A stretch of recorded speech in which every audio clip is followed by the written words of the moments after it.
Чувстваш ли се изморен, без енергия и в търсене на нещо, което да върне силите ти след празниците? Представи си, че има лесен начин да се заредиш с витамини и енергия, без да харчиш излишно. В това видео ще ви покажа как да се храните през първите месеци от годината с най-добрите сезонни храни.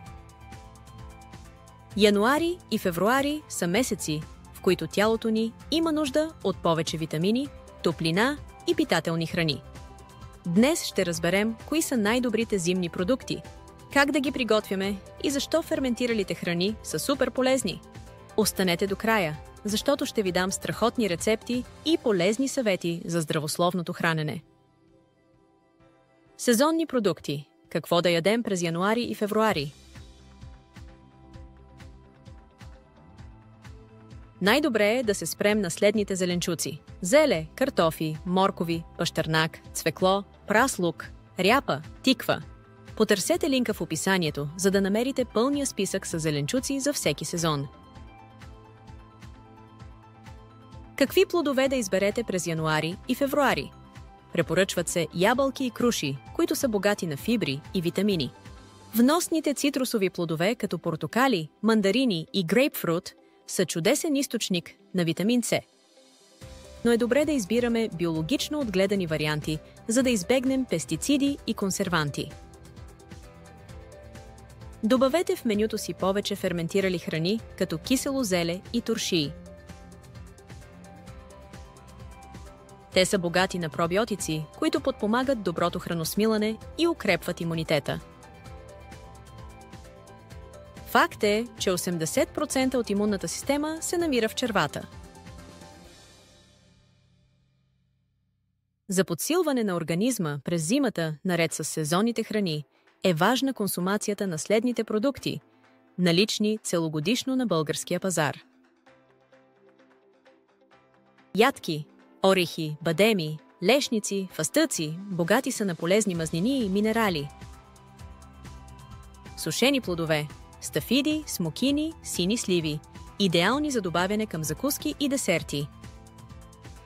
Мед и пчелни продукти, натурална алтернатива на захарта и имуностимулант. Зърнени култури са основа за здравословно хранене и трябва да присъстват често в менюто ни. Някои от тях са елда, безглутенова и засищаща. Булгур, идеален за супи и гарнитури. Ръж, полезна за храносмилането и богата на минерали. Чудите ли се какво месо да консумирате през най-студените месеци? Телешко и свинско месо са за предпочитане, защото са богати на желязо и протеини.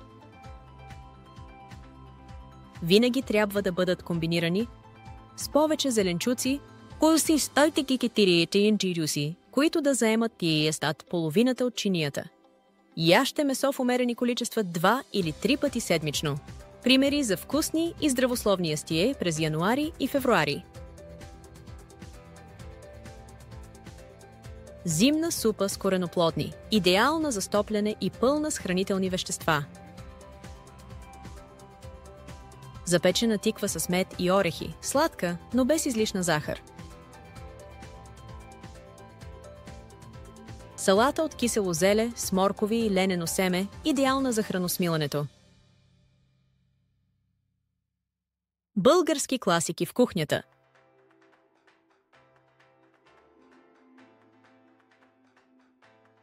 Сърми с кисело зеле и ориз. Традиционно зимно ястие, което укрепва организма. Капама с месо и зеле, богато на вкусове и хранителни вещества. Боб яхния със сушен чушки, питателно и засищащо. Ако искате да започнете годината с енергия и здраве, опитайте тези рецепти и споделете в коментарите коя ви е харесала най-много. Сезонното хранене е най-добрият начин да се чувстваме добре, без да се лишаваме. В наръчник на сезонното хранене За България ще откриете още и редица полезни съвети за пазаруването, приготвянето и съхранението на храната.